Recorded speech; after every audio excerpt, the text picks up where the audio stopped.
I was born in Vietnam, in Saigon. Yeah. Now it's called Ho Chi Minh City. My parents come from North Vietnam. My brother born in North Vietnam, but my parents escaped communists. They escaped from North Vietnam, went to South Vietnam when he was 2 years old, and I born in South Vietnam. But when I was born, my parents couldn't stand the weather, and for two of us, my brother and me, we sick all the time because of the weather. So my father and mother moved to different city that a bit like the highland, the weather is cooler. Still South Vietnam, but we lived there until I'm 13 years old or 14 years old. I remember that my house had a bush of flowers. It's beautiful, like powerful. Only bloom at night time. In Vietnam we call dạ lý hương, night blooming jasmine. So when I think about my homeland, I always remember the smell. It's just a small house, just a tin roof and timber house. I got 6 brothers and 2 sisters, so 9 in the family. 9 children in the family. I'm the second one. It's very different from Australia. All the people in the same street know each other. We never close the door even at night time. So everyone know each other. We like relative.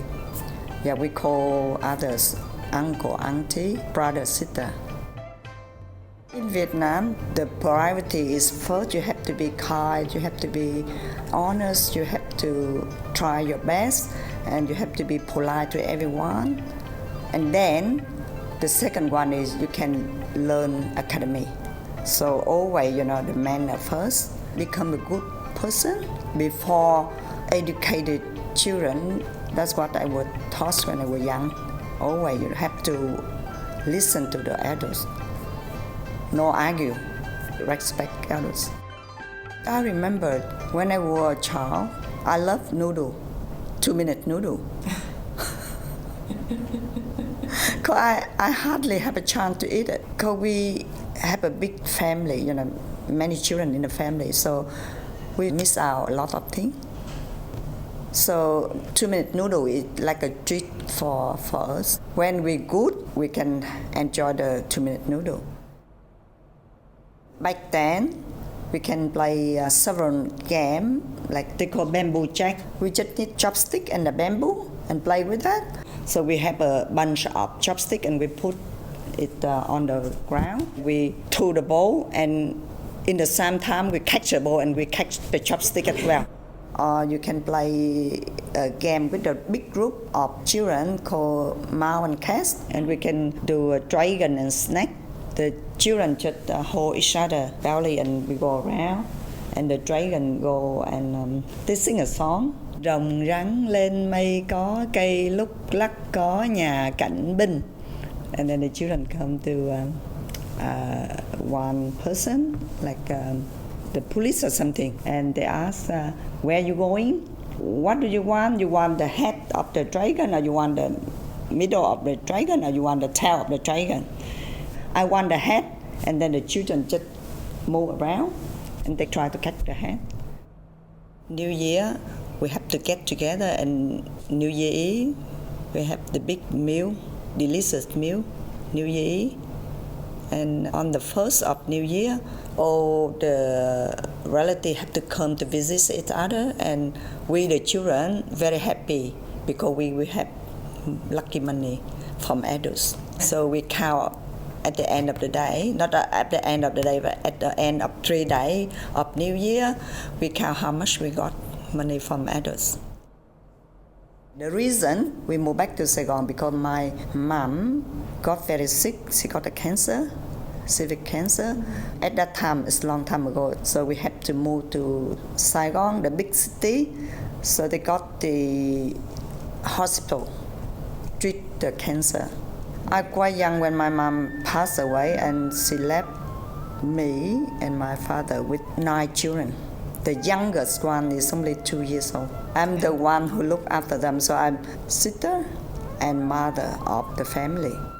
I have to leave school and I have to work part-time to earn money to help my father, and then I come back to school, do part-time. So my schooling is not smooth like other. I drop school and I come back, drop school and come back, but I managed to finish the year 12, and then I did the accounting course. I got a very tough life when I was young, very hard life. My mom was ill when I was only 13 years old, and when I heard the news, when my mom and my dad talked to each other that they found out they got cancer, like the whole world fall down. I said, oh, I have no life anymore. And my mom called me when she was sick and said that I know that I'm going to die soon, because at that time cancer is not curable. And she told me that when I'm gone, can you take over my responsible, look after your dad and your brother and sister? And I promised to her, and I'm in tears. I said, oh, this is the end of my life. I won't have my life. I think that I'm living from now on is for my family, not for myself. I think on myself. I said that, oh, I sacrifice my life for my family. I know that the big responsible on my shoulder, like a bundle. And we survived because I got a very good big brother. We love each other, and he support me, I support him. He very kind brother, so we went through, all the hard thing, and that make me very strong. And I'm very good at manage money. At 15 years old, my dad's salary, when he earned it, they pay monthly. He took half of the money that he earned, and he said that this half of money he will use to help my mom for the treatment. Half of the money he gave it to me, and he said that here, the money you manage to spend for the whole month. And at that time I have to calculate, how can I last, the money can last to the end of the month. So I'm very clever of the spending money. And I learned how to cook since I 14 years old for the whole family. And that made me become very strong. In 1975, South Vietnam was took over by North Vietnam, and I escaped with my brothers, my sister-in-law, my nephew, just on a boat, and we float on the sea for about 5 or 6 days. No food, no drink. Very scary, but I have no choice. I have no choice because at that time I work in a bank where I can approve for people to withdraw money, cash, because they encourage people not paying cash at that time. I'm talking about a communist. So one guy I know that from other organization, he organized the boat to escape, and he promised me that he let me go. So I approved him to withdraw some cash from the bank, but then unlucky that he was caught by the boss, so he was put in a prison. And when I heard the news, I'm scared. I'm scared because if they investigate, how come I don't check the document? I give him cash. I'm so scared. So I run away from the bank to get back to Saigon, but not living in my house because I afraid that if the police come and check the name and see me there, they can come at the night time and knock at the door. I escaped without anything, yeah. So I went to my sister-in-law house. It's just lucky that I'm not get caught in her house. When we get on the boat, we just realize that the people who have a duty to bring water and food couldn't make it. So we went into the boat without water, without food. We just let the boat floating for a few days. No food, nothing. We just float about 3 days, and everyone is very thirsty. And when it will rain, and we try to catch some rain, with the bits of cloth, and we squeeze the water in the bowl. And every day they divide the water for everyone, and everyone have like 5 drops of water. And I remember one time when the one who divide the water for everyone give it to the big guy, and he complained, how come I got only 4 drops and everyone have 5 drops? He's not happy with that because 1 drop of water at that time is like a big deal for everyone. After a while we saw the big drill at the ocean. If we don't see the oil drill in the ocean, we would die, everyone would die. And they send a small boat come and rescue us, and everyone they rescue us to the drill, and then they let us have a shower and give us drink with a good meal, and then we send us to the island called Kuku before we go to the refugee camp in Indonesia. I came here 82, so 42 years ago. I think the boat took us to Singapore, and from Singapore we fly to Australia. Oh my God, the first time I fly from Singapore to Australia at night time, I look down, I can see, oh my God, all the light. It's beautiful. Melbourne, yeah. I thought about, back in Vietnam, we have very limited of electricity. Maybe 1 or 2 times a week we have electricity. Most of the time we have to light the candle. Not much light there. And when I saw Australia, I said, oh my God, very, very beautiful, rich country. How come they spend a lot of energy? Because you can see from flying, beautiful. The people here very kind, like I was born again. I'm so grateful for the country. Yeah, they got an open arm for me and for my family. Now I got an easy life. I work very hard when I come here. I work 3 jobs. I work solving.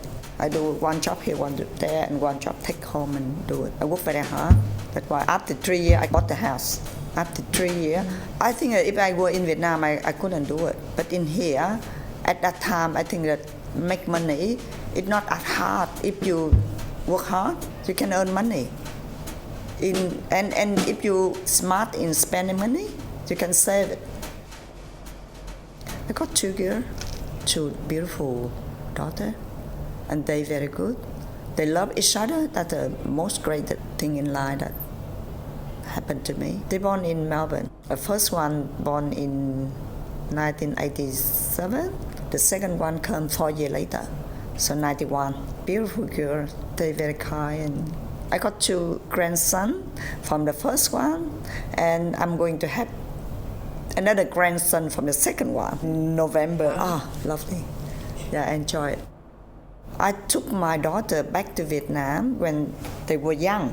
And when they come back here, they say, oh, Mom, I feel sorry for the children in Vietnam. And they appreciate life in here more. And when my big daughter, when she come back here, she asked me, Mom, I want to help the poor children.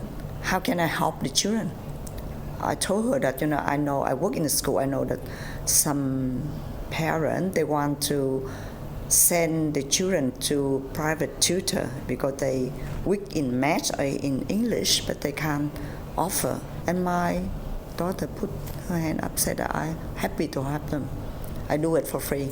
I want my grandchildren be success, but before success, they have to be a kind person, and they have to give hand to needed or the poor people. I used to teach the children in the school dancing, traditional Vietnamese dance. Yeah, I enjoy it. Yeah. I have been doing it for so long. I used to have 50 to 60 children in the dance group and going from play to play perform.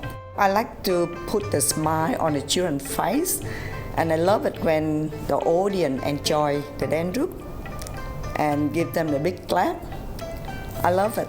Yeah, I would like to maintain the Vietnamese culture and promote the Vietnamese culture as well. Keep it alive. My advice is a lot of kind people in the world. So if you see you in a bad situation, doesn't mean that all the door is closed to you, because always is someone there to help you. I know that the world now is many bad people, but I believe that more kind people around us. So just believe the door never closed to you.